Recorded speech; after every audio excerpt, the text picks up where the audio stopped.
Kitchen with Tim as he features his latest tongue-twisting yet healthy recipe. What do you have for us today, Tim? You gonna make me say it? Yes, I am. What am I making, Holly? Spicy, skimpy, scampy. Ding, ding, ding, ding, Ding, ding, ding, ding, ding. Congratulations. That was much better than when you had to say turkey taco I did have to practice that. It was gonna be super snazzy, scampy. No. You did a great job. So let's get started. What are we doing here? Right now I am melting a little some shallots. I'm going to put in some garlic as well. I'm melting the shallots in some Smart Balance light buttery spread as well as some Smart Balance oil. And we're working with shrimp today, and I've heard this said before that you want to get the number on the shrimp. So what is the number? Well, you'll see a number in a recipe where they'll say, we want you to use 1 pound of 21-25 shrimp. What does that mean? Which means there will be approximately 21 to 25 shrimp in 1 pound, which means that they'll have to be larger or smaller to accommodate that number. Okay. And those will be the ideal size for whatever recipe. Okay. Next, they want you to peel and devein them. Yeah, how hard is that? Because they're so small to work with. You know, actually, these are a little larger, and it's very simple. You want to peel them. I like to grab the tail. They say to use the tails. The tails add a lot of flavor to things. Okay. Actually, I save my tails later to put in broth if I'm going to make like a seafood bisque.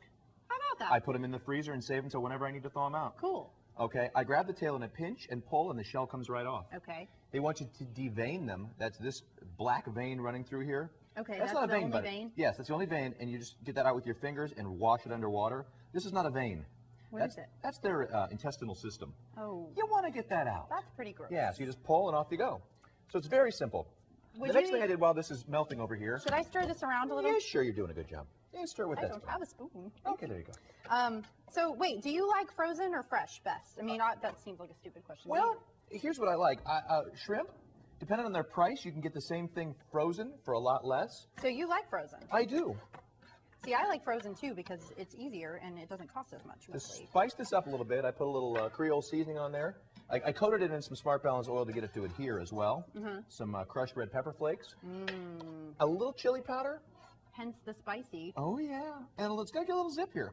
And we're taking some of what your body craves, which is fat, out of it and putting some healthy flavors in with the Smart Balance. I love how you do that. And a little chipotle there. And then I'm going to give it a chef's flip to coat it. A little chefy flip. I'm learning all this by watching TV. You could just roll it around with your hands, though, if you're not a chef, huh? No, you got to. This is part of the whole process.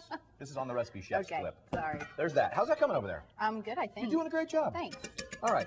The next thing we're going to do, we don't want to cook these too much. The shallots are just starting to get transparent, translucent. They're starting to get a little clear. And garlic will burn eventually, too, won't it? They'll both burn, and the butter will turn a little brown on you. Oh. So now we're going to throw our shrimp in there and let those heat up for about 2 minutes. Then we're going to flip them over. You want those to be not overcooked. Shrimp overcook quickly. They get leathery. They get mushy. But you want them to be pink, right? You do want them to be pink. That's how you know they're cooked. Oh. But as they just start to pink, that's where we're going to put our other ingredients in. And the thing about these other ingredients, they're fresh.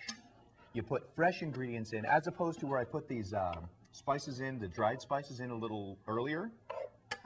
The fresh ingredients have so much more flavor and natural oils and citric acids and things that it makes it pop a little bit more. When you use the dried stuff, though, especially with herbs, you want to use less, right? Well, there is a ratio. It's actually a little bit more to offset because the Right? overpowering. Yeah. I'm going to use some fresh parsley here in a minute as well. Do you know how to cut herbs? I can certainly try. No, I'm going to do it for you. Okay. But I'm going to show you an easy way to get these to cut. Fold them over. And fold them over yet again. We're going to do a chef's cut, which is called a chiffonade. Ah, do you want the stems? Yes, I do, as a matter of fact. Okay. I'm not going to use a whole lot of the stem, but the stem has a lot of flavor in it as well. Really? So many people throw that away. This is going to come out chiffonade, I'm sorry, the French term for like rags. It's a real loose cut. I'm going to take one more pass through over here. I'm going to scoop those in over there. I love how you can keep it from all just going everywhere. Mine go everywhere when I'm chopping herbs. I am in control of the herbs. At all times in control of the herbs. So those are doing wonderfully. They're starting to pink up a little bit. That one's going pink on you. You got about 1 more minute. Do I have to flip them or anything, or just leave them be? We'll flip them in a minute. Matter of fact, when they start to pink up like this one, we'll give it a little flip. And then we're going to put in our other spices as well. We're going to put in a little lemon zest. We'll put that in there, sprinkle that over the top. That's going to make that pop and be very lemony. We're also going to put in some fresh lemon juice here very shortly. Oh, man, I can already smell that. You smell that? That's great. And another thing we're going to put in a little bit more Smart Balance of the buttery spread and a little bit more of the oil because we want it to coat in with our pasta. Oh, okay. Give you some tips for pasta. So many people think they have a way to cook pasta or that there's a steadfast rule. There are some rules. Don't overcook. remember that when you cook things, they continue to cook for a while after.